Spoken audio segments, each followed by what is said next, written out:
Greetings from South Carolina, the 8th of the original 13 colonies to join the Union, which it did on May 23, 1788. With 4.3 million residents, it ranks 24th in population. Music is... South Carolina's musical tradition runs deep. Jazz legend Dizzy Gillespie grew up in Churrall. James Brown, the godfather of soul, was born in Barnwell. And Spring Gully's most famous son is Chubby Checker, the man who shook up the dance world in 1960 with the twist. Some 40 years earlier, a jazz ensemble from the Jenkins Orphanage in Charleston traveled to New York City, where they unveiled the syncopated swing steps that came to symbolize the Roaring Twenties. I remember growing up as a kid in Charleston, it was one of those things that you actually had a class in PE where you learned to do the Charleston. The city of Charleston has been described as a living museum. Its historic district is meticulously preserved and features some of the most beautiful homes in America. The city also boasts a notable milestone in the world of sports. And they actually nicknamed the term Green Feast because of the name of the golf course, Harleston Greens. Many of South Carolina's more than 380 golf courses are lined with palmetto trees, the revered state symbol. The palmetto is a first cousin to the towering palms found in Hawaii. More than 8 decades later, the state found itself in another war, one it was instrumental in starting. On December 20th, 1860, South Carolina became the first southern state to secede from the Union. When federal troops refused to leave Charleston's Fort Sumter in April 1861, the South Carolina militia unleashed an artillery barrage that lasted 34 hours, the first shots fired in the Civil War.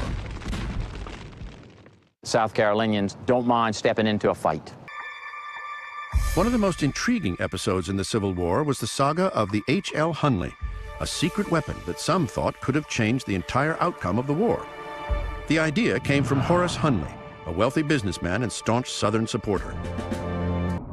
Hoping to even up the odds, Hunley and his team set out to build a submersible torpedo boat. The vessel they created was 40 feet long and 3 feet wide, powered by 7 men hand-cranking a propeller. On the night of February 17, 1864, the Hunley slipped into Charleston Harbor and made its way toward the Union Navy's largest warship, the USS Housatonic. Came up about 100 yards from the Housatonic. On the decks of the Housatonic, they looked over and saw what looked like to them a mysterious porpoise or something coming up. Alarms rung, but it was too late. The Hunley's torpedo was essentially a bomb attached to an iron ramming spar designed to deposit the explosive below the target's waterline. Approaching at 3 knots, the Hunley rammed its spar into the Housatonic and delivered its payload.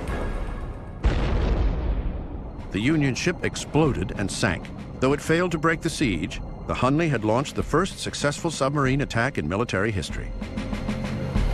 But just moments later, something went terribly wrong.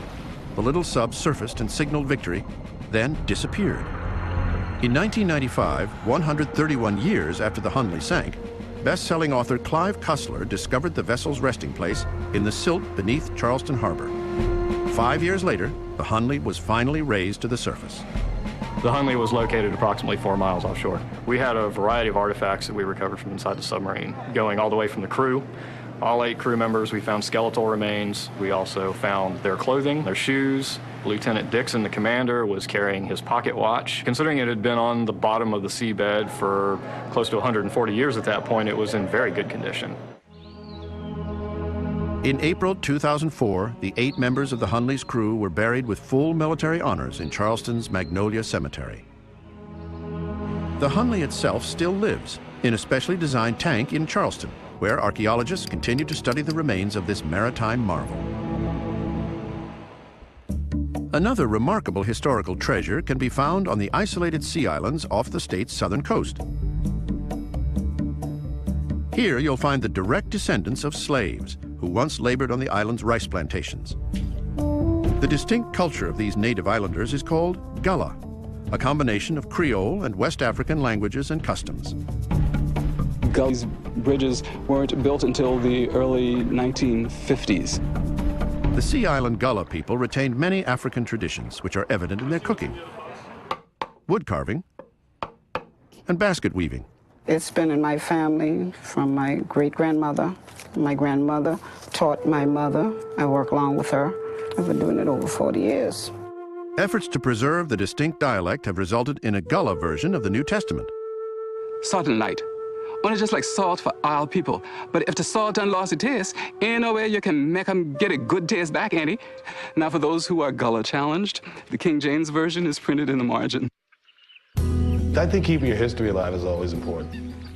So I don't think, the Civil War or slavery or all that stuff should ever be forgotten. I think it should always be an important part of what was wrong with our state and, and what was done, and here we are in the new world being a great state. Look here, I'm talking about America, sweet America.